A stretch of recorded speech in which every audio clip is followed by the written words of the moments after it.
ẹ kú dédé àsìkò yìí ní gbogbo tí ẹ bá ti láǹfààní láti máa gbọ́ mi tó bá fẹ́ dàbí everybody ò gbọ́dọ̀ máa ronú bí everybody. Lákọ̀ọ́kọ́ ẹ wo fọ́nrán yìí.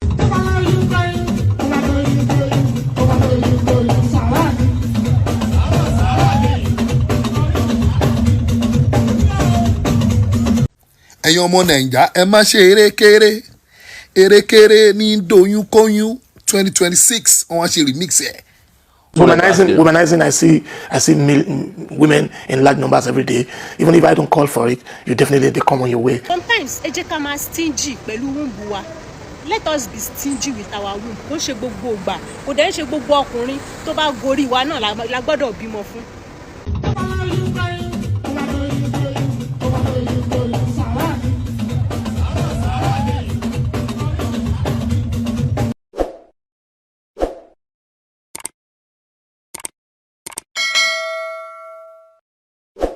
ọ̀tẹ̀ ló ń jẹ́ ló ń pè ọ́ kò sẹ́ni tí ò lórúkọ tiẹ̀ àti wípé ọmọ kì í gọ̀ títí sẹ́ẹ̀ kó gbàgbé orúkọ ara rẹ̀. ààfin tèmi ò nílò ìdánimọ̀ lọ́jà tó bá dọ́jà báyìí wọ́n á mọ̀ bó dọ́jà ni. èmi tí ń tòótọ́ Samuel Owóyẹmí fẹ́lẹ́fẹ́lẹ́ láyé lórúkọ mi fẹ́lẹ́ ní gbogbo èèyàn mọ̀ mí sí. èmi náà kọ́ Ọlọ́run ọba òkè ló fún mi ṣe ní gbogbo ìgbà. ọ̀rọ̀ mi ò ní gùn rárá lórí ohun tó wà lẹ̀ lásìkò yìí. kò jẹ́ tuntun mọ́ wípé gbajúgbajà olórin Fuji K1 The Ultimate ti padà fi ọ̀nà kan tàbí ọ̀nà kejì fi èsì sí ọ̀rọ̀ arábìnrin kan àti ọmọ rẹ̀ tí fọ́nrán wọn gbòde kan wípé K1 The Ultimate ló ní ọmọ yìí tí ọmọ náà sì sọ ẹ̀dùn ọkàn rẹ̀ lórí ohun tí ó rí lórí ọ̀rọ̀ náà wípé King Wasiu Ayinde Marshal K1 The Ultimate ni bàbá òun. lẹ́yìn ọ̀pọ̀ awuyewuye àwọn èèyàn drag ẹ̀ lójú òpó ayélujára lórí social media oríṣiríṣi èsì làwọn èèyàn fún wọn látàrí ìṣẹ̀lẹ̀ yẹn gangan.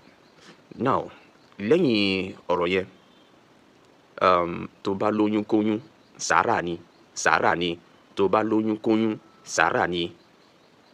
ẹ wá gbọ́ àwọn èèyàn mẹ́ta ni mo fẹ́ bá sọ̀rọ̀ lórí ìṣẹ̀lẹ̀ yìí gangan.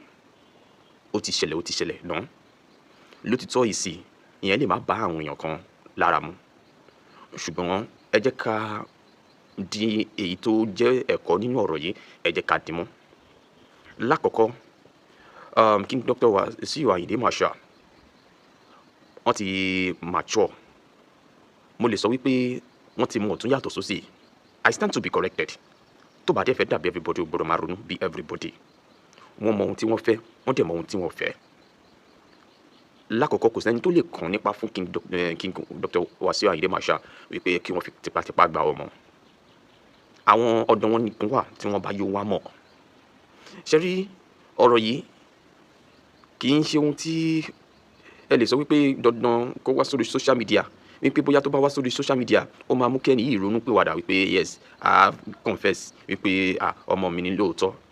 ẹ gbọ́ statement kan tí wọ́n fi léde wípé àwọn obìnrin wọ́n ní àwọn ti gbàgbé bàtà wọn oríṣiríṣi nǹkan sọ́dọ̀ wọn pé tí wọ́n bá bímọ fún wọn tí wọ́n bá ṣe kí ni tí àwọn ò bá rántí àbí táwọn bá ní pé káwọn náà máa fi ọmọ yẹn kí wọ́n máa fi rántí kó fi ṣe souvenir.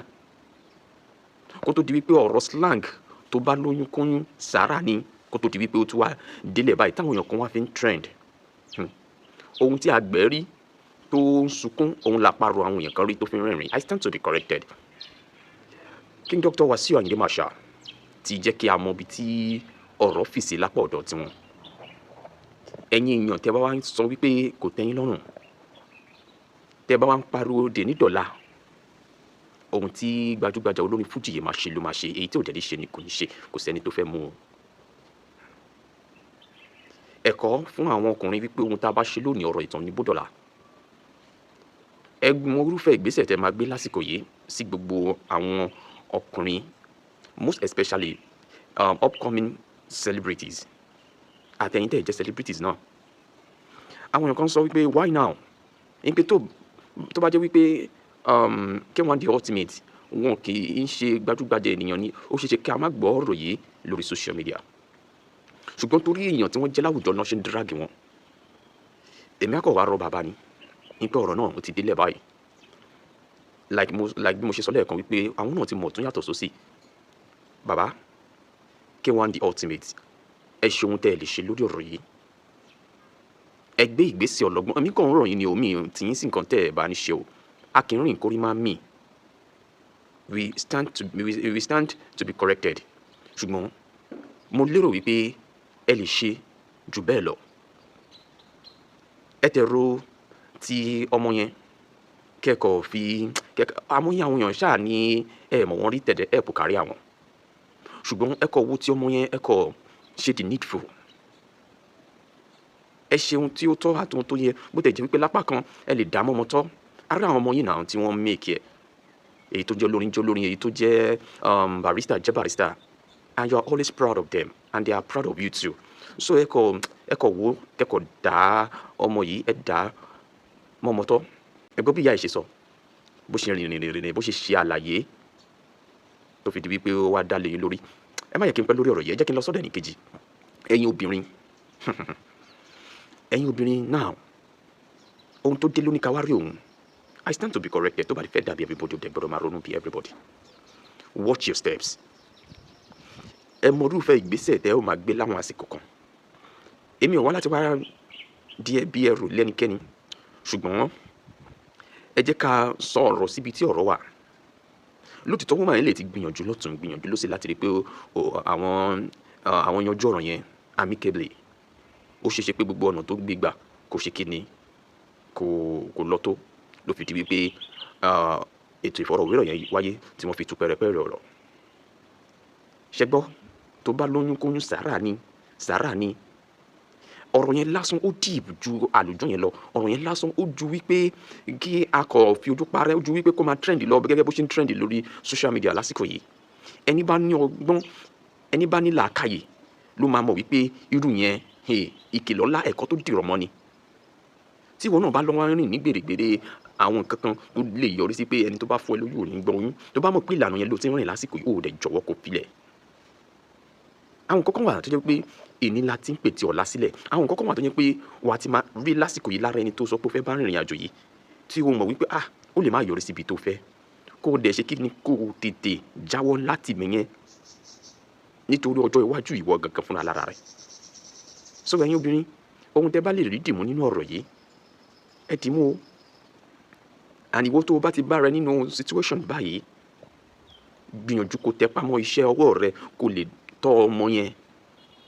Nítorí mo mọ̀ pé tọ́mọ yẹn bá di irú tó bá di gbá lọ́jọ́ iwájú, ó máa fẹ́ wà recognize pẹ̀lú bàbá ẹ̀. Ẹ mọ̀ nǹkan tí Ìyábọ̀ Òjó sọ wípé òun ò lè deny bàbá Priscilla láti má wá síbi wedding stuff níjọ́ yẹn, torí òun ṣì ni bàbá ọmọ náà. Tí irú ọmọ náà bá ẹ rí bí Ìyábọ̀ Òjó ṣe tiraka lórí ọmọ ẹ̀ tó fi di ohun tí ó dà lónìí. Nígbà tí àsìkò tó fẹ́ ṣe ètò ìgbéyàwó bàbá ẹ̀ náà wà, kò deny bàbá yìí pẹ̀lú gbogbo ohun tó ṣe lórí ọmọ náà, síbẹ̀síbẹ̀ bàbá yẹn ṣì wà níbẹ̀. Eléyìí fi hàn wípé Ìyábọ̀ Òjó jẹ́ akínkanjú obìnrin tó ṣe gudugudu méje yàyà mẹ́fà lórí ọmọ. Kò dúró de ọkùnrin kankan láti rí pé a lè sọ pé bóyá ìrìn tí òun rìn ó lè rọrùn fún òun ní ìgbà náà, ṣùgbọ́n mo fẹ́ jẹ́ kí ẹ mọ̀ wípé kì í ṣe gbogbo ẹ̀ ló máa rọrùn fún. Nínú òfin, nínú ọlá ni ọmọ Pándọ̀rọ̀ dàgbà ló dẹ̀ fi rí tóun náà bá jára mọ́ iṣẹ́ ọwọ́ rẹ̀ ni. Ẹ gbàgbé other side of her life. Òun náà gbìyànjú láti rí pé òun tọ́ àwọn ọmọ yìí débi tó lápẹ̀rẹ̀.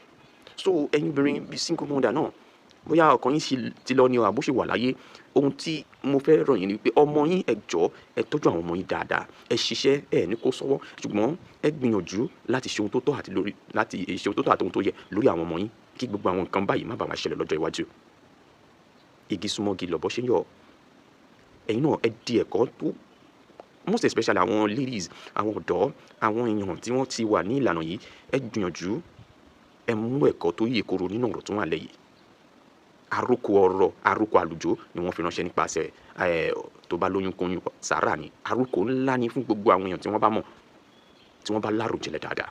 Lastly, ẹ̀yin tó jẹ́ wípé ẹ mọ̀ bí tọ̀rọ̀ ti ń bọ̀, ẹ kò ṣàdédé gbọ́ ni, ẹ gbọ́ the other part, ẹ dey jump sí conclusion. I stand to be corrected. Ẹ lè wà right, ṣùgbọ́n àwọn kọ̀ọ̀kan wà nígbà mi tó jẹ́ pé èèyàn ní láti ṣiṣẹ́ ìwádìí lé lórí dáadáa. Torí tẹ́ bá ṣiṣẹ́ ìwádìí lé lórí, lẹ́ ò tó mọ kúlẹ̀kúlẹ̀ ibi tí ọ̀rọ̀ náà ti wọ́ wá. Ẹ má jẹ́ kí wọ́n forí yín fágbọn. ẹlòmíì maybe ó ti ní nǹkan against ẹni tí ń ṣe gbajúgbajà olórin yìí tẹ́lẹ̀tẹ́lẹ̀ ó lè ti ní nǹkan against ẹ̀ ló fi wá sọ pé ẹ má gbọ́ arábìnrin kan tó sọ pé ó mẹ́nuba ọ̀rọ̀ tó ní ṣe pẹ̀lú pé kí n gan tó wà sí Àyìndé ó máa ṣá òun fóun lóyún àwọn ọmọ kan another woman kan sọ kan tó relate mọ́ ẹ máa láǹfààní láti gbọ́. mo fẹ́ fi yé yín wípé ibi tí ẹ bá ti mọ̀ nínú ọ̀rọ̀ yìí ẹ má dá sí ohun tó bá ti ṣojú yín lórí ọ̀rọ̀ yìí ẹ má dá sí.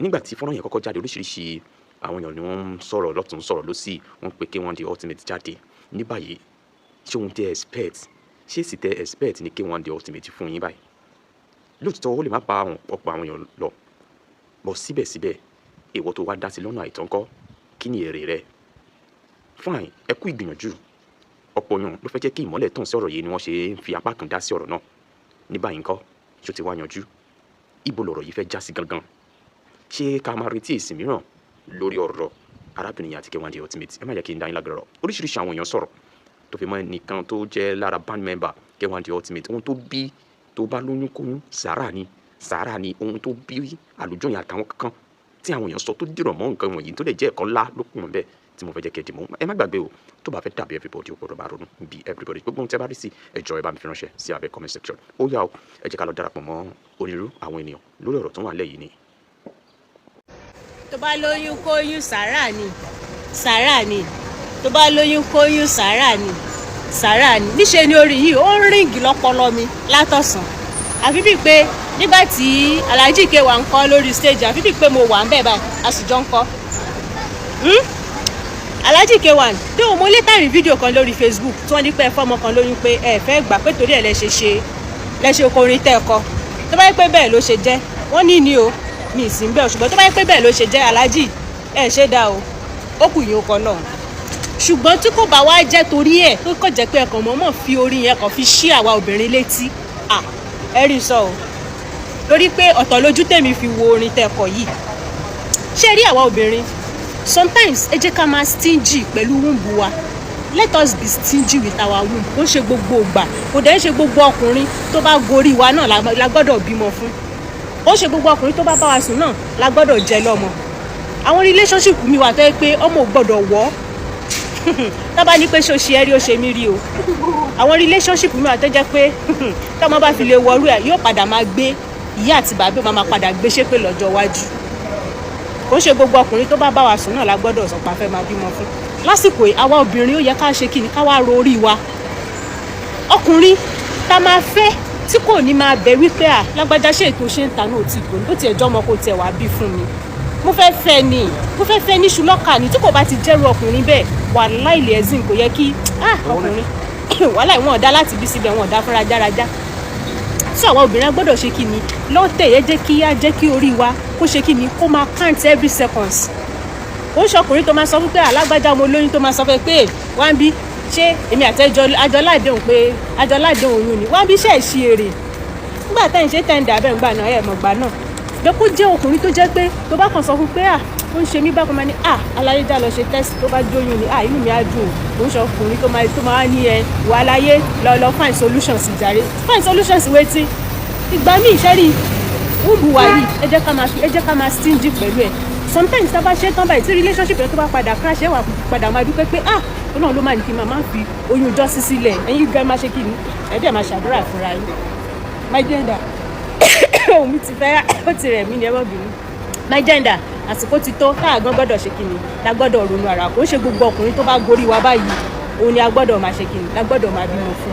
ní bàjẹ́ wọn ni sọ fún mi pé mo fẹ́ kó lóyún fún mi o ẹ kàn lóyún gbogbo yín dẹ̀ sábìlì pé nǹkan tẹ́ bá ti rí tẹ́ẹ̀rí sọ́nsìn ẹ máa gbé bọ̀ lórí íńtánẹ́ẹ̀tì kan bá yín sọ íńtánẹ́ẹ̀tì yẹn gòtẹ́ ni kò máa gbé lọ kọ́ tó máa kọ́ bẹ́ẹ̀ lọ da ní íńtánẹ́ẹ̀tì yẹn orí yín bàjẹ́ wọ́n sọ fún ẹ pé àwọn nídìí ọmọ ṣé ìwọ fúnra rẹ mọ̀ pé ọmọ ò pọ̀ nínú ilé wọ́n sọ fún ẹ pé àwọn nídìí ọmọ obìnrin máa rọ opportunity bá ti mọ̀ kó dúró sórí opportunity yẹn pé odidi alájí tẹ̀ ń pè é rọra maintain àǹfààní tó máa rí ó máa ju kó disturb wọn lọ lókè tó máa tẹ̀sán gbogbo èyí tó ṣe yín sọ wá sọ pé kí àwọn wá gba ọmọ yẹn ṣé gbogbo èyí tó kó wọn yọ́yọ́ tó kó wọn sí ṣé nǹkan tó dáa ni bó ṣe kó wọn sí yọ́yọ́ ìṣe ó da lójú ara títí ẹ ṣé ó da ó kó wọn sí yọ́yọ́ wá ń sunkún ìgbére káàkiri lórí íńtánẹ́ẹ̀tì ó ń sunkún ìgbére káàkiri lórí íńtánẹ́ẹ̀tì àwọn tó máa sọ èyí tó dáa àwọn tó dẹ̀ máa tẹ sírọ̀bọ̀ wọ́n ti rí nǹkan tó máa jókòó tì ẹ lè bring bàbá yẹn down gbogbo nǹkan tó bá wùn agbọ̀ntẹ̀ kúkú jẹ́rẹ̀ ní tí mo ní àwọn jókòó àwọn àwòyìn ni pé kí ló ń ṣe.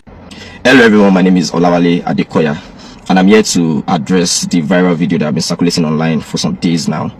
I will start by taking full responsibility of whatever happened on stage on that particular day, because I was the one who interpreted the alujo to Alhaji when the percussionists were playing the beats. And I think where everything went bad was the fact that it happened at a very sensitive period, which I take full responsibility and accountability for. This particular beat that caused the whole issue is not new.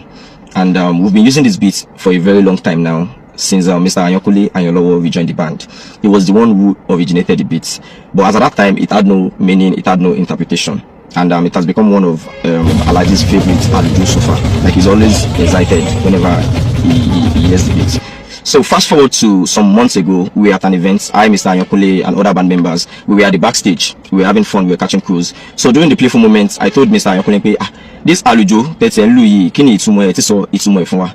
We are key Louis kutini itumo todwe.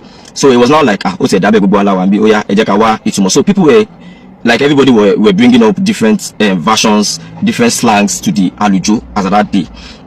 This Tobagbe Koyun was not even the first, it was not the second. The first version we gave to it was Tobagbe Mulasan, Wala and Jublo Fun. So we were having different versions of it, jokingly. And it happened before this incident of the mother and the daughter. So we jokingly made the beats that day.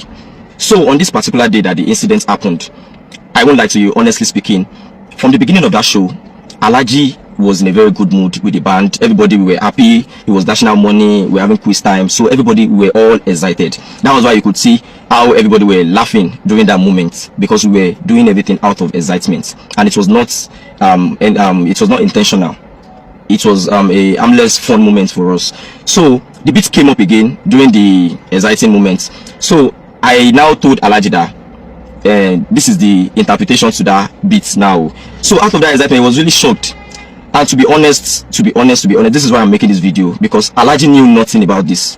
He was not involved in the interpretation. He never told us anything. He didn't put any words to our mouths. So that was why I was really shocked that so Papa really itumosi alujoyi. But we were all like, we were just excited that day. We were not laughing because of the mother and the daughter. We were not referring to anybody. It was just a fun moment. It was totally harmless and not intentional. So that's why I'm making this video, to apologize and take full responsibility for whatever happened that day, because whatever reactions we are getting online now is expected, because it happened at a very sensitive period, and we are very sorry about it. On behalf of being the percussionists and the whole band, we are very, very sorry about it. And to everyone who was hurt, disappointed, please, we are very, very sorry. It all happened out of excitement, and we were not referring or doing it intentionally to hurt anybody. We apologize. Please, Ejo, Emma Bino. We are very, very sorry, and I pray God restores peace and happiness to everybody involved. I truly hope the explanation clears up the misunderstanding and everything. Please, Emma Binu, and please, I'm not doing this video out of threats or prayer, because I wasn't pressured to do any video. I'm doing this with all honesty and sincerity. Like, we are very, very sorry. Emma Binu. We had different versions to this alujo. We had different versions to it, but we accept the fact that it came at a very wrong time. Please, we are sorry. Ẹjọ́ ẹjá máa kọ́ ọmọ wa. Ẹjọ́ ẹjá ká máa kọ́ ọmọ wa dáadáa. Ẹ jẹ́ ká kọ́ ní ọ̀nà tó tọ́. Bí yu Ìgbò, bí yu Hausa, bí yu Yorùbá. Ẹ jẹ́ máa kọ́ ọmọ wa. Má sọ pé kọ́ṣọ̀ kan lélẹ̀ bó ṣe máa ṣe nìyẹn. Nonsense ni o. Nonsense. Ọmọ tí ó ń sọ̀rọ̀ nípa Wàsíù yẹn. K1 the ultimate yẹn. Tó sọ pé wọ́n gbọ́mọ kan wá wọ́n ní ọmọ yẹn òun ló bí kíní kan. It's not because pé òun ló bí òun kọ́ ló bí. Ó jókòó là ń sọ̀rọ̀ nípa ẹ̀. Bọ́rọ̀ bá ṣe lọ ẹja máa sọ bẹ́ẹ̀. Ẹjọ́ nítorí Ọlọ́run. Òun àti ìyá ẹjọ́ courtship ni, but is there any agreement tí wà láàrin wọn pé wọ́n máa bímọ fúnra wọn? No any agreement. Kò sí agreement láàrin Wàsíù àti woman yẹn pé wọ́n máa bímọ fúnra wọn. Oyún dẹ̀ ti wọ́ nìyẹn, ó ti ní kó lọ ṣẹ. Ẹjọ́ tí Wàsíù ò bá ní owó tó bá jólókìkí, ṣé woman máa foyún lẹ̀ ní? Kò lè foyún yẹn sílẹ̀ náà. Ẹ wò, tó bá ṣẹ̀ sọ́dọ̀ obìnrin ẹ jẹ́ ká fún, tó bá ṣẹ̀ sọ́dọ̀ ọkùnrin ẹ jẹ́ ká fún. Normal ẹ má ṣojú ṣáájú rárá. Ẹjọ́ tó lọ tí Wàsíù ò bá ní owó, ṣé woman máa fi ọmọ lẹ̀? Kò lè fi ọmọ sílẹ̀, ó máa ṣẹ́yún yẹn ni. Ó ti ní òun ò fẹ́ ọmọ. agreement ni owó nítorí pé kò sẹ́ ó náà ń sẹ́ndì èèyàn bọ̀ kò sẹ́ndì èèyàn láti jẹ́ kó ṣẹ́yún yẹn pé òun ló jẹ́ kó fi sílẹ̀ owó fi ọmọ sílẹ̀ tó ò tún kọ́. You don't teach this girl at all. Look at the way she's talking.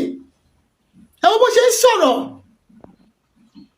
Ó ní ọmọ tó ti jókòó sí school tó jókòó school tí ò lọ sí school. Only because I can read, I can speak, I can write. Kàrí àwọn ló fẹ́. Kàrí àwọn because daddy òun máa fún yàn ní 20 million, òun máa fún yàn ní 10 million naira.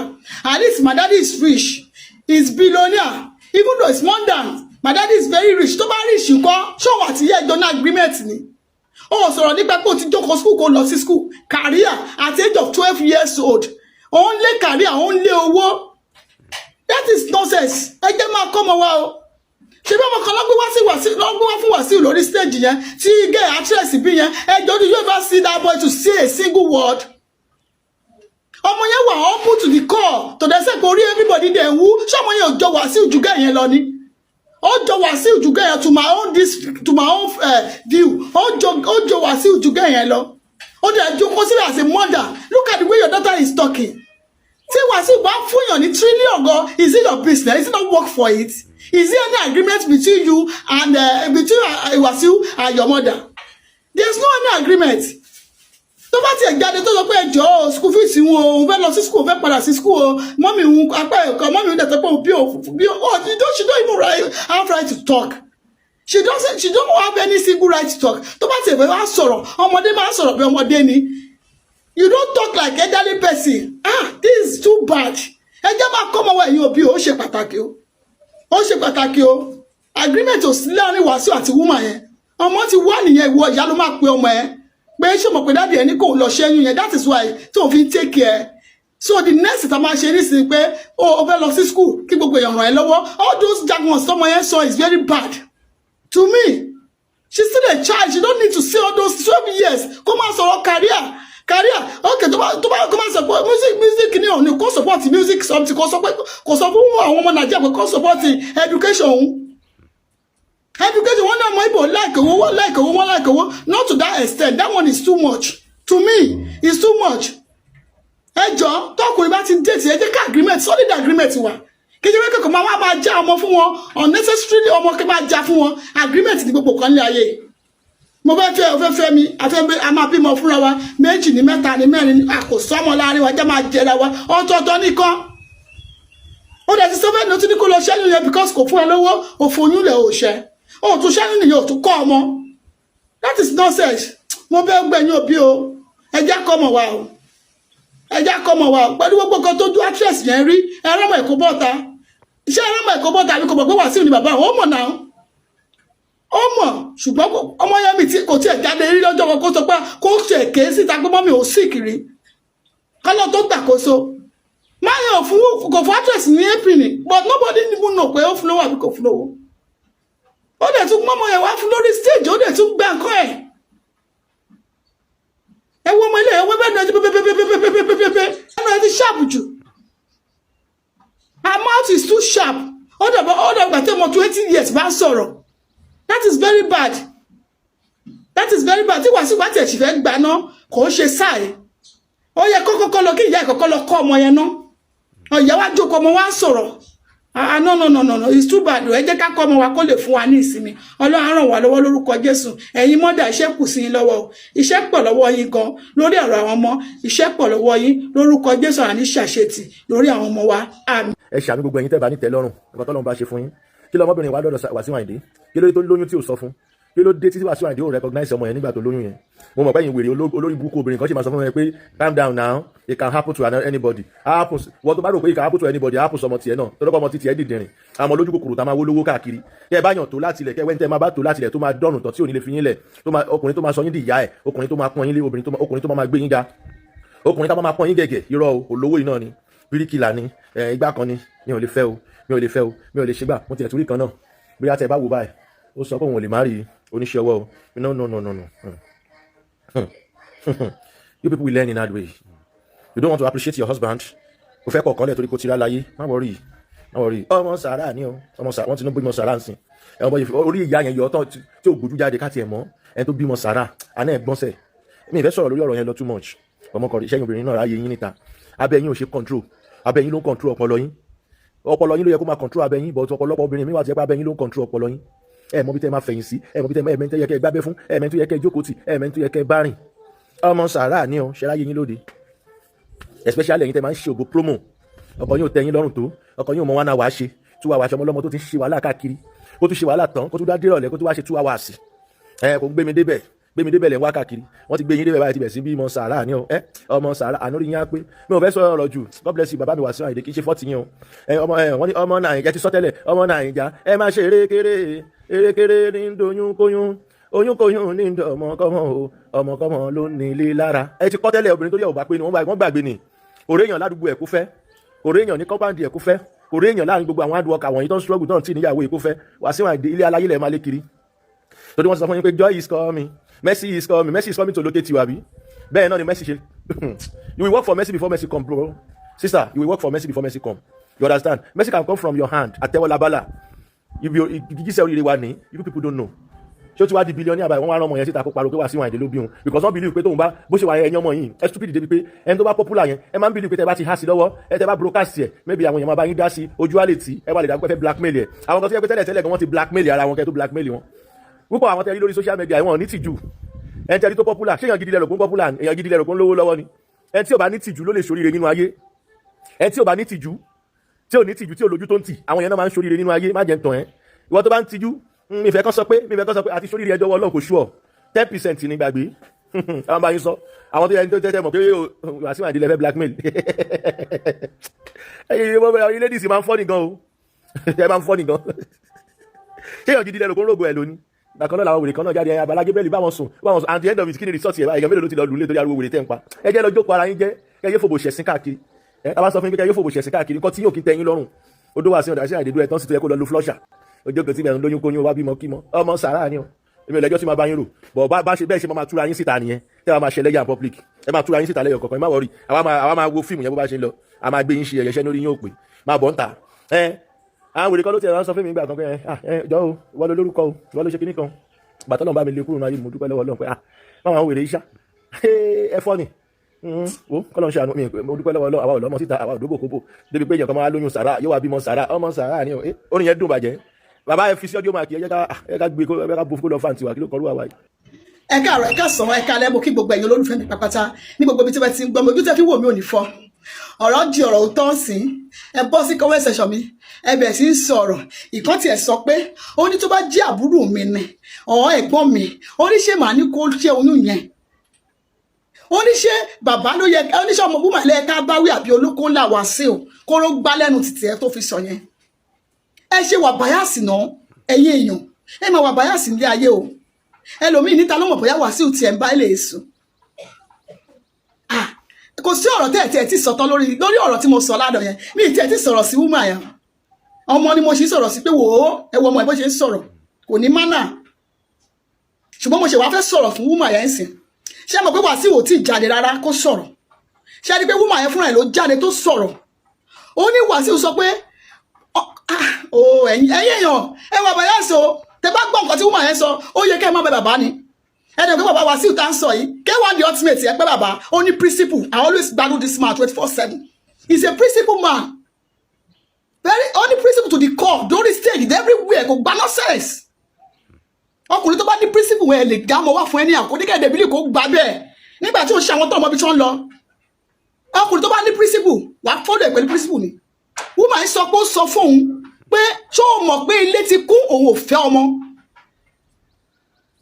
mo ní sísà kan jẹ́ ń já yín sí wọ́n fẹ́ bàbá olówó kan bàbá yìí ní owó ni mo sì ẹni ká àwọn olófẹ́ mẹ́sàn tí ò sínú kọ́pà bàbá yìí mo wá pè àti yẹn mo ní àti mi ẹ lóyún fún bàbá yìí náà ẹ fi dé ẹ lóyún fún ẹ jẹ́ kọ́kọ́ fi gba nǹkan lọ́wọ́ ẹ̀ àbúrò ilé ayé ò rí bẹ́ẹ̀ o pé nígbà tó ń jọ pàdé pé máa yìí sọ pé òun ti ná ọmọ mẹ́ta pé nǹkan tó ń kàn ní ni pé òun nídìí obìnrin tó máa gbé lọ pàtí gbé lọ ṣó ọjọ́ jáde pé torí ìyàwó òun kò ráyè kò ń ṣe social person pé kò ráyè kan báyẹn 12 good years ló fi fẹ́ woman yìí ò lóyún ọjọ́ kan rí bẹ́ẹ̀ ni kò ṣẹ́ ní ọjọ́ kan rí fún máyì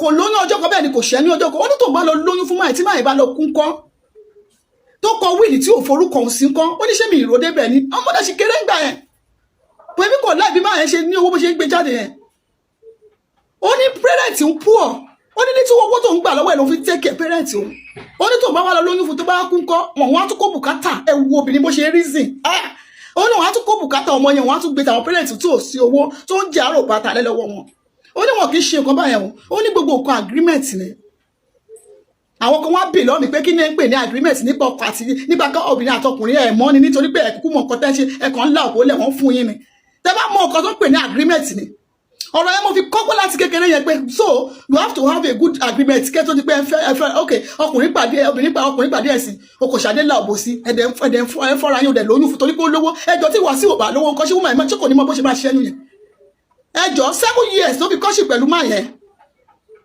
ṣé òun náà bó ṣe ń ṣe náà tí Wàsíù ti sọ fún wọn ti jọ sọ̀rọ̀ wọn ti pọ́n woman yẹn ló sọ̀rọ̀ bàbá ò tí ì jáde woman yẹn sọ̀rọ̀ pé Wàsíù sọ pé òun kò sọmọ ilé ti kún o wọ́n tẹ̀sẹ̀ ronú ni kí ló tún fẹ́ ẹni tó sọ̀rọ̀ is a principal man to the call you can't just bring anyhow child to ẹ wo bó ṣe ṣe fún actress yẹn náà ṣé kò mọ̀ pé òun ló bí ọmọ yẹn ni ó mọ̀ ṣùgbọ́n nípa reason kan ó fi actress yẹn àtọmọ yẹn lẹ̀ woman yẹn sick for years má yóò dá sí that is principle torí kò sí solid agreement láàrin wọn láti bímọ fún ọjọ́ courtship ni ó ṣé ìgbà tí Wàsíù courtship pẹ̀lú woman ṣé kò náwó fún ni ṣé kò ná owó fún ni what are you saying kí lẹ ń sọ lórí comment section mi ok nígbà tí ó wá bímọ yẹn fún tán kí ló dé tó tún fún ọmọ yẹn ní good orientation àbí ẹ̀rí bí táwọn single mother ti ń tọ́ ọmọ tí yàn dẹ̀ fi ń gbàdúrà fún ẹni tó wà ní ọkọ dẹ̀ fi ń gbàdúrà pé Olúwa jẹ́ kọ́mọ mi rí báyìí single mother ló tọ́ look at the way she is talking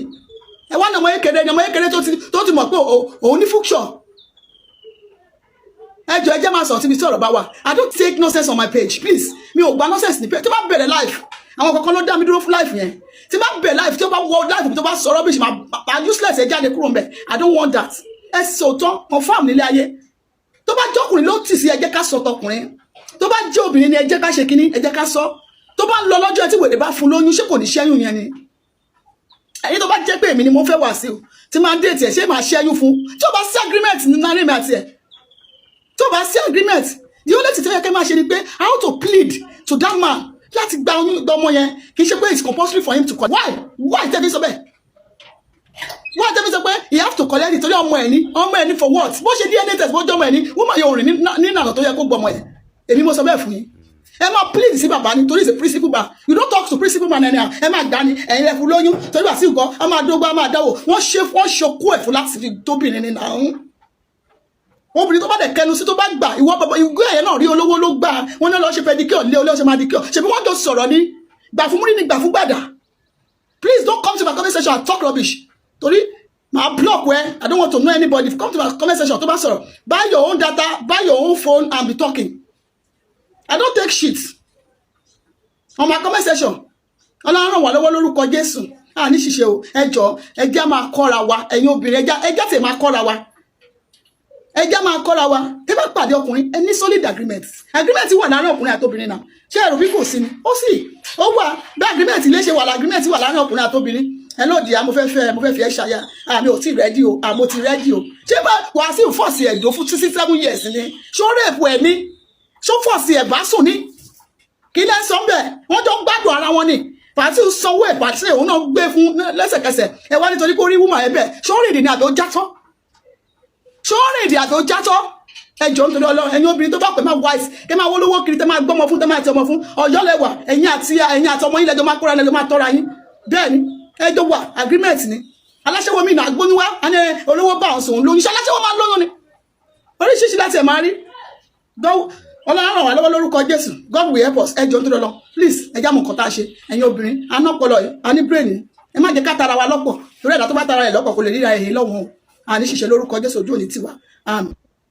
Ẹ jẹ́ ká yọ emotion kúrò lórí ọ̀rọ̀ bàbá wa Wàsíù Àyìndé Marshal ẹ jẹ́ ká yọ ti pé àláìkì wọn kúrò ká wá wo pé tó bá jẹ́ yín ni Wàsíù Àyìndé tí àwọn èèyàn wò and you want to be a good role model bí wọ́n ṣe gbé ọmọ yẹn jáde yẹn because I won't lie to you my first video nǹkan tí mo sọ ni pé àti ìmọ̀ bóyá bàbá ló ní ọmọ yẹn o bàbá kọ́ ló ní but to me mo wà convince 80% ló dà pé bàbá mọ̀ nǹkan kan pa kínní yẹn. Me, I'm just convinced because mi ò gbéjẹ̀bù, mi ò sí lára band boys o, but me, I'm just saying my thing. But ṣe máa ọ̀rọ̀ kan máa ṣòro sọ because you know K1 is my father. I believe pé wọ́n ń ṣe yẹn irú pé wọ́n ẹ̀yìn ẹgbẹ́ ọmọ jáde wọ́n lọ fi ọmọ yẹn sọ pé tó bá lóyún kóyún sàrà ni nǹkan tèmi náà máa ṣe nìyẹn. Ìyá mọ̀ pé tó bá like K1 báyìí máa wulẹ̀ like èmi náà. But if you take your time very well, you will know that he is doing the right thing. He is doing normal thing. Àkọ́kọ́ táwo ni wípé olórin ni K1, olórin fújì, kò ń ṣe olórin ẹ̀sìn o, olórin fújì, olórin afẹ́, olórin ayé, òun ni Wàsíù Àyìndé. Ó wá tún jẹ́ ọkùnrin, ó rẹwà, owó wà lọ́wọ́ ẹ̀, ẹ̀kan rò bá yẹn. Obìnrin wá jáde pé òun ó ní àwọn àti wọ́n ti jọ ṣe ní relationship fún 7 years. But òun wá lóyún, wọ́n wá ní kóun lọ ṣe oyún yẹn, òun wá foyún yẹn sílẹ̀, òun wá bí, ó wá jáde síta publicly.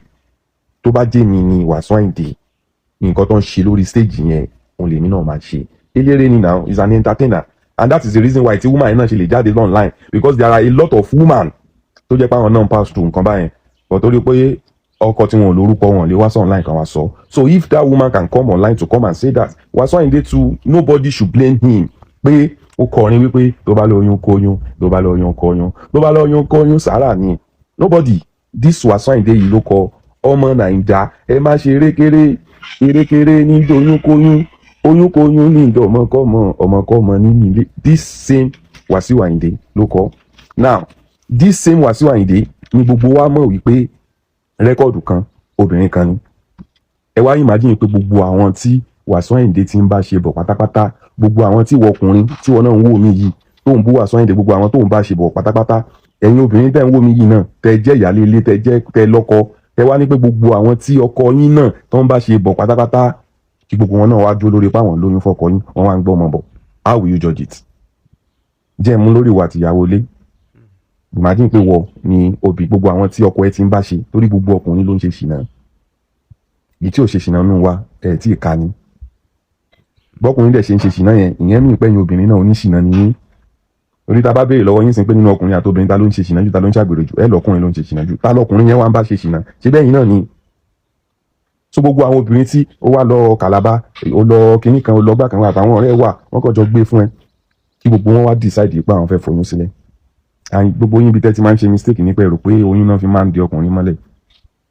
Reason tẹ́ ṣe máa ń rí pé relationship máa ń dùn ju marriage lọ nìyẹn. Tí ọkùnrin àti obìnrin bá jọ wà, ẹ rí pé ẹ máa ń dùn. Ṣé rí àárín oṣù 9 tí ẹ fẹ́ fi bímọ bẹ́ẹ̀ ni fi wà pẹ̀lú wa yẹn, àárín bíi ọdún 3-2 tẹ́ fẹ́ fi tọ́mọ yẹn tí ẹ kì í fi wà pẹ̀lú wa yẹn, tá a bá ti try another thing mi wò àti padà wá, ìfẹ́ ọmọ ta ní àti nǹkan tá a ti jọ ṣe pọ̀ ló máa ń mú a lot of married man ṣe feel more good at home. Go and ask a lot of men and women enjoy good sex outside their marriage. Most men and women enjoy good sex outside their marriage. Ẹ wá imagine pé gbogbo good sex, gbogbo àwọn secret affairs tẹ́yìn níyẹn tó ń múnú yín dùn, táyọ̀ yín kún, torí nǹkan àṣírí ló ń múnú gbogbo yín dùn. Tẹ́ máa yọ jẹ, tẹ́ máa ti wá ká yín. Ìgbàlẹ́ wá bínú èṣù ní èṣù. So èyí nǹkan èṣù tẹ́ ń ṣe yẹn, ẹ̀ ń yọ di, yọ dọ́gì, yọ gbogbo ẹ̀ yọgbá, ó múnú yín dùn, bọ̀tọ́ máa wá ká yín. There will now be a problem. Irú nǹkan tó ṣẹlẹ̀ nìyẹn. Àwọn méjèèjì ti date ara wọn fún 7 years. Ká ní lady yẹn ò lóyún ni ó possible kan sì jọ máa lọ, kan sì jọ máa wà. But ó like Wasiu, ó feel pé bóyá wọ́n ti fẹ́ bímọ. Ẹni yìí ò dẹ̀ bímọ. Me, I have a lot of girlfriends tí máa ń kọrin ẹ̀ létí wọn o. Mi ò need ọmọ o. Tí irú girlfriend bẹ́ẹ̀ bá fi ọmọ lẹ̀, ó ti lóyún kóyún, sàárà ni. Because it is not in our agreement. And irú àwa tá a bá dẹ̀ ń ṣe báyẹn, a máa ń bẹ̀rù àti bí ọmọ tá a lè tọ́ ni. Not that we are not responsible. Ọ̀ká wa bí ọmọ yẹn sílẹ̀, kó irú nǹkan báyìí wá máa ṣẹlẹ̀ ká bí ọmọ tá a lè tọ́. Ìwọ kò dẹ̀ ń ṣe wọ nìkan la fẹ́ wà pẹ̀lú. We are polygamous in nature. Tá a bá fẹ́ purọ́ fúnra wa lókù, à ń ṣe ń bí ṣe lọ́ọ̀ ṣe everywhere. All man and everywhere. Bí ẹ̀yin àwọn ọkùnrin dẹ̀ ṣe ń ṣe, lẹ́yìn obìnrin náà ń ṣe. Ẹ̀yin lẹ láṣìírí jù, ẹ̀yin lẹ ń ṣe ṣìnà jù. Obìnrin ló ń ṣe ṣìnà jù. Because they have secrets. Àwọn tí ẹ máa ṣe gan tó jẹ́ pé ọ̀rẹ́ wọn tó súnmọ́ wọn tán jọ kò ní mọ̀ rárá. Àwọn ọkùnrin sì máa ń ṣe tiwa, àgbà obìnrin lọ lé ọtí pé lọ gbàgbé lu àwò, wọ́n sì máa mọ̀ pẹ̀lú wa. so ẹ kúrò lórí pé ẹ ń sọ wípé bàbá yẹn 70 kìnnìkan what do you expect him to say ẹ expect kó gba ọmọ yẹn tí bàbá yẹn bá gba ọmọ yẹn gan publicly báyìí wọ́n fuck up kán bá fẹ́ tọ́jú ẹ o kán lọ tọ́jú ẹ o kán tẹ̀ má jẹ́ kẹ́ni bọ̀dí mọ́ because wọ́n bá fi lè gbọ́ ọmọ yẹn publicly ọ̀pọ̀lọpọ̀ lè máa dàrú ní Nàìjíríà ọ̀pọ̀lọpọ̀ lè máa tú tí Wasiu Ayinde bọ́ta ẹni tó ti ń sọ fún yín ẹ mọ ìyàwó tó fẹ́ máa ń kà fún ni ẹ wulẹ̀ ti mọ̀ ó ń live life ẹ̀ kò ràn yín kò kàn án yín ìyẹn wọ́n wá ń dè tiẹ̀ wọ́n yá ló mẹ́pọ̀ gbẹ́ni má lóyún tó bá lóyún lọ take ara ẹ o ìgbà tó lọ́run fẹ́ dá ọ̀run tó fẹ́ dá èèyàn ó ní ẹ wá ẹ jẹ́ ká dá èèyàn láwòrán ara wa ìyẹn ní tẹ́ ń pè lọ́lọ́run nìyẹn o ó ní ẹ wá ẹ jẹ́ ká dá èèyàn láwòrán ara wa bébì wá ṣé ká bímọ ṣé ká ṣe dọ́gì ṣé ká ẹ wá is an agreement there must be agreement can two work together except they agree no tẹ́ bá wọnú marriage gan dáadáa a lot of marriages ọmọ ló máa ń dá wàhálà wọn lẹ̀ tí obìnrin máa gọ rẹ̀ tí a lọ lóyún fọ́kọ tí a máa di bùkátà lọ́kọ lórí ọkọ yẹn máa sọ pé ṣé mo rẹ́ láwọn ọmọ ẹbí ni mo ṣáà sọ fún ẹ pé mi ìyá olùwọ́ náà rí nǹkan ẹ wà ní ọmọ máa mú nǹkan tó máa jẹ wá látọ̀run ṣọ́ọ́ mi léyìn òun mú nǹkan tó máa jẹ wá látọ̀run ó wá ń dúró de ẹ̀yìn kíní bàbá ẹ̀ ọmọ tó sì ń live good life báyìí ẹ wo òyìnbó ẹ̀ bó ṣe friend ẹ wo òyìnbó ẹ̀ bó ṣe friend ẹ wo àwọn ọpọlọ ẹ lọ wo àwọn ọmọ mi tó wà ń tà náà it's just entitlement because you feel Wasiu is okay o ti lóyún kóyún sàrà ní àwọn band boys yìí bàbá ló dẹ̀ gbé bàbá débẹ̀ lánàá tẹ́ bá wo fídíò yẹn dáadáa ẹ̀bọ díjìtà yẹn ló pè wọ́n ó sọ̀rọ̀ sí báwọn létà kì í ní eléyìí máa jẹ́ o ó dẹ̀ jẹ́ lóòótọ́ there is a lot of lessons there tẹ́ bá ráwọn obìnrin tó ń sọ̀rọ̀ nǹkan yẹn jáde ọgbọ́n wọn pátápátá unwanted child ni ìyàwó ilé tó bá sọ̀rọ̀ against Wasiu bóyá ọ̀nà ti lọ gbé wọn fẹ́nìkan tí ó gbà tó padà wá gbé fún why will you be kí ló dé we are both enjoying ourselves tí ẹ bá jọ sọ̀rọ̀ oyún kò yẹ kó ní wáyé agbogbo wa agree o gbogbo wa pátápátá agree o most of us most ẹ̀yin tẹ́ bá tẹ̀ jẹ́ first born unwanted child ní unwanted child àwọn last born míì náà unwanted child ní àwa tá ti ṣe wà láàrin yẹn yọ̀dà kan ṣe àìṣe kan sí ọmọ ẹ ti pé 3 years bí kan sí àwa sì mọ̀ pé wọ́n ṣe eré tiwa ni ìgbésẹ̀ rí most first born mo ti lórí mi ò já sáré ṣe wedding unwanted second born wọ́n sì máa ń rò pé wọ́n ti pé oṣù kan ẹgbẹ́ ká tún pc most second born míì tí nǹkan bá ti wà òkè fọkọ tó fagídí ń tọ́jú ọmọ kan same wàhálà yìí náà máa ń ṣẹlẹ̀ but everybody máa allow emotion but torí pé wọ́n like Wasiu Ayinde torí pé wọ́n bá ní pé kí àwọn ìyá lọ máa gbé ọmọ fún ẹni tó ní wọ́n láwọn ṣẹlẹ̀ ó máa dàrú o most ọkùnrin tó wà ń tàn sí they no wan born again ló ń jẹ́ pé wọ́n bímọ they just want to enjoy their life nítorí pé àwọn single mother yẹn fi ń gbádùn sí i wọ́n ti bímọ tán yẹn àwọn fẹ́ wà bọ́ta àjọ ṣe live wọn tábàjọ jà ká má pàdé mọ́ àti kò sí nǹkan tó fẹ́ pa wá pọ̀ mọ́ at least kò sọ́mọ láàrin wa tí àbájọ jà tẹ́ bá wà wò gan nígbà míì gan ọkùnrin àtobìnrin tí ò bá lọ́mọ láàrin wọn ìjà wọn máa ń tètè settle ju àwọn tó bá bímọ lọ ìjà wọn máa ń tètè settle torí nínú pé o ti bímọ fún mi yẹn gbogbo ayé ti mọ̀ wá pọ̀ wá ti jọjà o ti fi gbogbo àṣírí mi bú mi èmi náà ti fi ti ẹ bú ẹ wọ́n ń ṣe pé wọ́n fẹ́ padà wá mọ́ bọ̀ yín tó ti wọ́n sí finish yẹn ọmọ ló dẹ̀ máa ń pa sí finish tó bá yà bímọ fún mi tí n bá gbalé mo lè páàkì ẹrù mi Wasiu Ayinde náà sọ bẹ́ẹ̀ I will just park my thing máa lọ gbalé síbò mi wọ́n lè fi ẹlẹ́ bẹ́ẹ̀ tó bá rí mi continue live ẹ tẹ́mi náà bá rí ẹ máa continue live mi tó bá fẹ́ mi you wàá gbà okay má bínú we come together again we agree everybody should remove emotion abeg. Number one mo kọ́ fẹ́ kẹ́yìn èèyàn kan mọ̀ wípé àwọn èèyàn kan wà tó jẹ́ wípé ẹ̀yìn òkú là ń jàkàrà ọlọ́run máa mú àáfà òtújọ́ ojú ọmọ ilé kéwú ọlọ́run ti tọ́ àwọn èèyàn kan ti dá wọn nídàá tó yẹ pé ìyà wọn ò sí lọ́wọ́ ẹ̀dá kan àfi tọ́lọ́run bá mọ̀ ọmọ fẹ́ fìyà jẹ wọn kódà tí ìṣẹ́ bá ṣẹ́ wọn tí nǹkan bá dojúrú fún wọn ọlọ́run ti gbé wọn débi wípé látara àwọn èèyàn tó fi jẹ́ aṣọ òbúra fún wọn wọn ò ní jẹ́ káṣírí wọn tú so àwọn kan wà tó jẹ́ pé ìyà wọn ò sí lọ́wọ́ anybody mọ́ tó jẹ́ pé tó o bá ti bọ́ sírú ọwọ́ wọn tó jẹ́ pé wọ́n lo ní ìdí wọn òun láti tread softly ó dẹ̀ láti wà very careful irú àwọn èèyàn yìí bàbá Wasiu jẹ́ kan nínú wọn ó bọ́ sínú kátígórì àwọn èèyàn yìí ẹ jẹ́ kí n kọ́kọ́ sọ nǹkan kan fún yín kò sí nǹkan kan tí bàbá yẹn fẹ́ gbà lọ́wọ́ ọmọ kankan ẹni ọmọ tó bá bí ló fẹ́ benefit lára ẹ̀ nídà nínú orúkọ ẹ̀ nídà nínú nǹkan tó ní so gbogbo èèyàn tó bá jẹ́ orúkọ mọ́ ẹ ní láti wà very careful kẹ́dẹ̀ kún fún ọ̀pọ̀lọpọ̀ sùúrù kẹ́dẹ̀ ní ọpọlọ kẹ́ ní ọgbọ́n dáadáa kẹ́ fi ọgbọ́n ṣe lára òfin ọgbọ́n ṣe ni pé kí ni nǹkan tẹ̀yìn èèyàn máa ń ní nínú tẹ̀fì máa àwọn kan wà tẹ́ bá gbé wọn wá sórí social media kò make any kò sí nǹkan tó lè ṣe kí lẹ máa ń ní nínú tẹ́ fi máa ń gbọ́rọ̀ wá sórí social media ṣé ẹ máa ń fi pé irú bàbá Wàsíù yẹn sì ara wo lé anybody lè fi wọ́n dá lórí social media báwọn èèyàn pariwo kọ́ ké láti ní ìwọ synagogue kò ní dáhùn ẹ̀yin tẹ́ ẹ̀dẹ̀ gbé wá ẹ̀yin tẹ́ máa ké gan ẹ̀ lè lọ́mú kele kẹ́ sómọ lọ́rùn kẹ́ fà á lọ kẹ́ fa ọmọ yẹn sí lọ́rùn àbí kẹ́ fọ ọmọ sí lọ́rùn ní tó bá fẹ́ ṣe ló fẹ́ ṣe èpè kan òde lè ránrú àwọn yẹn mọ́ àfi tọ́lọ́ bá kọ̀ fẹ́ fìyà jẹ wọn ìyàwó ò sí lọ́wọ́ anybody wọn ò ní nǹkan kan tó fẹ́ gbà lọ́wọ́ èèyàn kankan àfi tó bá máa fún yàn àfi tó yàn bá máa benefit kò sí àdúrà wọn ti kọjá wàá jìyàwó alẹ́ lọ́wọ́ ọmọ tí ò ṣe àdúrà yẹn ò lè èpè yẹn ò lè ràn mọ́ ó ti kọjá yẹn so ẹni tí ò bá fọgbọ́n ṣe tó fẹ́ gba benefit wo ló máa ní láti wà careful lára ẹ̀ ni wípé social media kí ló fẹ́ ṣe fún irú àwọn yẹn bó bá jẹ́ 20 ọdún lé nílẹ̀ ṣe ń lé wọn ìjọ tó bá yá tọ́lọ́ bá ní ọ̀nà máa ṣe àṣì jà ń pé kẹ́ gbé wá sórí social media torí social media yẹn ò lè ṣe nǹkan kan wọ́n tún máa ba nǹkan jẹ́ sí ni kò sí ìrànlọ́wọ́ kankan tí social media fẹ́ ṣe fún yín kẹ́ kọ́kọ́ gbọ́ yẹn náà kò lè force láti gbọmọ kò dẹ̀ lè force ọmọ kò lè ní ẹ̀yin tẹ kò sí nǹkan kan tí social media fẹ́ ṣe tó fẹ́ ní effect lára ẹ̀ kò dẹ̀ sẹ́pẹ̀ kan téèyàn fẹ́ ṣẹ́ àfi tó bá wu Ọlọ́run tó bá dé jẹ́ pé bí pé ṣe ń ràn yàn ni bó ṣe wu Ọlọ́run ló ń ṣọ láì àwọn ẹlòmíì tọ́lọ́run bá ti bò wọ́n láṣìírí ẹ̀yìn òkú là ń jákàrà ọ̀dọ̀ Ọlọ́run náà ti máa lọ jìyà wọn ìyàwó sí lọ́wọ́ anybody láyé yìí mọ́ in tí mò ń tọ́ láti sọ irú màmá yìí màmá tó gbé ọmọ wá yìí well ẹ ti ṣe nǹkan tẹ́ fẹ́ ṣe but next time tó bá jẹ́ èmi nìyí màá ti kọ́ ọmọ mi kí n tó mú wá sórí social media tí n bá fọkàn sí wípé àwọn social media lè ṣe anything fún mi tó yẹ pé ojú rere ẹni tí mò ń wá ni mò ń wá béèyàn ṣe máa ń to ìrìn yẹn níjọ́ mi irú ọmọ yín sì mi ò blame ọmọ yín gbogbo nǹkan tó ọmọ yín sọ ọmọ kékeré ni ẹ̀yin lè kọ́ dáadáa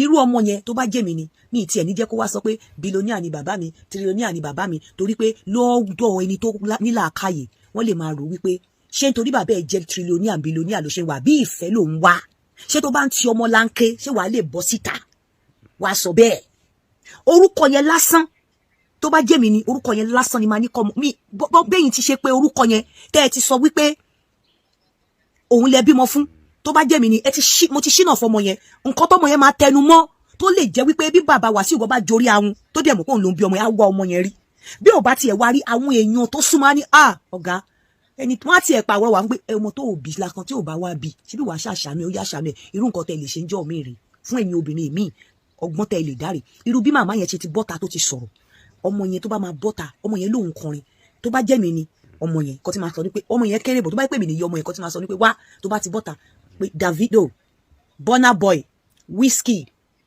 àwọn tó mọ̀ pé wọ́n ti lókìkí nínú orin ẹ jọ̀ọ́ èmi náà ń kọrin màmá mi bọ́ síta wá sọ̀rọ̀ bàbá mi lóòótọ́ ṣùgbọ́n ẹ tiẹ̀ jẹ́ ká gbàgbé èmi náà ń kọrin ẹ ṣàánú èmi náà ẹ jẹ́ kí n wà great ẹ ràn mí lọ́wọ́ ẹ jẹ́ kórin mi káwọn èèyàn mọ̀ mí kí n lè rí owó kémi náà lè kàwé kí n má ba jìyà tí ìyá mi jẹ nǹkan tọ́mọ yẹn nídìí yẹn láti sọ wá kọ̀ pé àwọn olórin yẹn ṣé bó lóun kọrin á kọ̀ pé àwọn gbogbo bàbá mi billionaire nǹkan kan á kọ̀ pé àwọn olórin yẹn Davido Wizkid bójú o máa pè wọ́n ní ọ̀nkú ẹ ṣàánú èmi náà màmá mi nìkan ló ń gbọ́ mo fẹ́ kàwé àmọ́ tí òkìkí mi bá kàn tí bá rówó nínú orin mi èmi náà lè kàwé ìyá tí ìyá mi jẹ mi ò ní jẹ kò sí abiyamọ tó máa gbọ́ yẹn nínú gbogbo àwọn tí bàbá gan bá sọ̀rọ̀ tí wọ́n ní pé bàbá èmi ò láwọn náà bí o wọ́n tiẹ̀ lè pé ó da ìwọ ló bí ìwọ kọ́ ló bí tí ò bá kí n ṣọmọ ẹ̀ ṣe bí wàá ṣàtọ́jú ẹ̀ obìnrin ti bọ́ síta tó bá wa tọ́jú ẹ̀ a máa rí àwọn nǹkan tó máa tiẹ̀ hóòdù wọn tó máa hóòdù ọmọ yẹn pé ó yá pé ìwé ló wà lọ́kọ̀ ẹ̀ ó dẹ̀ fẹ́ kọrin láti lè rówó kó fi lè kàwé ni pé kí n má ba jìyà tí ìyá mi jẹ àwọn Davido gbogbo wọn yẹn ló máa dìde gbogbo àwọn èèyàn máa pe bàbá Wàsíù left right and but yìí tẹ́ wá ṣe yìí tẹ́ wá sórí social media kí ló fẹ́ ṣe fún yín tẹ́ ẹ̀ tí wá kọ́ ọmọ yẹn kó fi ọgbọ́n ṣe tó wá ní billionaire trillionaire mi ò blame ọmọ yẹn torí ọmọ kékeré ni ibi tọ́gbọ́n ẹ̀dẹ́ ni ẹ̀yin ló yẹ kẹ́ ti kọ́ nírú ọ̀rọ̀ tó sọ kó tiẹ̀ má dárúkọ trillionaire billionaire kọ́kọ́ ni bóyá tí n bá ṣe dáadáa tí ìyá tẹ èmi náà lè gòkè kí ìyá kí n má jẹ ìyá tí ìyá mi jẹ bàbá mi ó lè wò mí ẹ má wo àwọn èèyàn sẹ́ẹ̀ ló máa pe bàbá pé ló máa pe aláàjì pé tí ó jẹ́wọ́ ni o kò jẹ́wọ́ ni o tí màmá ọmọ yẹn ti bọ́ síta wá sọ ó yá tí ẹ̀ tọ́jú àwọn ọ̀rẹ́ wọn gan máa take ọmọ yẹn on board torí ọmọ yẹn máa dá sọ tiẹ̀ ni nǹkan tó bá wá ló máa bá wá pé kàríà òun kóun dẹ̀ lè kàwé kóun lè great ìṣe pé bàbá mi jẹ́ mílíọ̀nìà ìyá ń jẹ́ mi nǹkan kan ìbùkún ni fún ọmọ ọ̀dọ́ náà tó fọgbọ́n ṣe ókè ó ti wá sọ́n sí àtìgbà tẹ́ ti wá sọ kí náà ṣe kí ni àwọn ará social media ṣe wọ́n máa fi yín pawó ni wọ́n máa fi yín pawó ni kí náà máa ṣe sí kò sí nǹkan kan tó máa ṣe sí and let me tell you the fact wípé àwọn èèyàn máa ń fún ìpè káwọn bá wá sórí social media àwọn máa get nǹkan àwọn tẹ wá ń tìtorí ẹwà bàgọ ọkàn wọn máa le didi ni because tí wọ́n bá get away with it a lot of people will be bringing stuff to social media mo mọ̀ pé ti try ẹ ti lọ káàkiri but káàtì pé fẹ́ wá kọ́mọ yẹn wá lu ọgbọ́n tí mo sọ yìí kódà kí bàbá yẹn kó jẹ́ èṣù á sì wẹ̀yìn wò tí ò bá wẹ̀yìn wò gan àwọn tó jẹ́ godfather èèyàn ò kí ń dàgbàdàgbà kó má lólùbáwí àwọn tó jẹ́ godfather tó súnmọ́ wọn sọ̀rọ̀ wọn bọ́ síta sọ̀rọ̀ wọn á pe ọmọ yẹn lábẹ́ bọ̀ èyí tó wá ẹni tẹ́ sì fẹ́ gbọ́mọ fún tó ti kọ́kọ́ wá drag ẹ̀ kódà kó tiẹ̀ wá jẹ́ pé ọ̀dọ̀ àwọn lọ́balọ́ba tẹ́ bá lọ sọ́dọ̀ tẹ́ bá máa fi yíká ọ̀dọ̀ ọba bíi mẹ́ta a máa rí kan tí bàbá yìí máa gbọ́rọ̀ sí lẹ́nu nínú wọn orí social media tẹ́ máa ń wáyé ṣé wọ́n máa so kele mọ́ bàbá Wàsíù lọ́rùn wọn máa fà màmá Ọlọ́run á bá yín yanjú ẹ̀ Ọlọ́run á bá yín ṣe bọ́ ẹ̀yin obìnrin social media mo ń sọ fún yín ẹ má lò ó as weapon ó máa ń ba nǹkan jẹ́ ni kò tún nǹkan ṣe àwọn olórí burúkú ọkùnrin láyà wọn lè jà àwọn ọkùnrin tẹ̀sí máa tó sì ní gbé orí tẹ́ máa fọwọ́ gbá wọn mọ́lẹ̀ bá àwọn kan wà tẹ́ pé koríko tí erin Ọlọ́run ti jogún lẹ̀ fún wọn pé koríko tí erin wọn bá ti tẹ àtẹ̀gbẹ́ ni ìyá wọn ò sí lọ́dọ̀ ẹ̀dá kan àfọlọ́run Olódùmarè either you like it or not Ọlọ́run ló jẹ́ orí bẹ́ẹ̀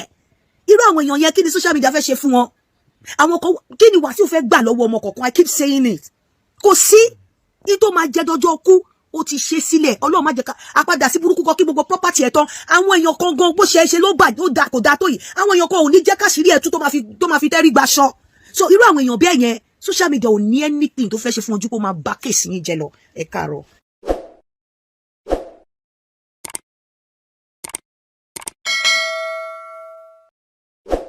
ọ̀tẹ̀ ló ń jẹ́ ló ń pè ọ́ kò sẹ́ni tí ò lórúkọ tiẹ̀ àti wípé ọmọ kì í gọ̀ títí sẹ́ẹ̀ kó gbàgbé orúkọ ara rẹ̀ ààfin tèmi ò nílò ìdánimọ̀ lọ́jà tó bá dọ́jà báyìí wọ́n á mọ̀ pé ó dọ́jà ni èmi tí ń tòótọ́ Samuel Owóyẹmí fẹ́lẹ́fẹ́lẹ́ láyé lórúkọ mi fẹ́lẹ́ ní gbogbo èèyàn mọ̀ mí sí èmi náà kọ́ Ọlọ́run ọba òkè ló fún mi ṣe ní gbogbo ìgbà.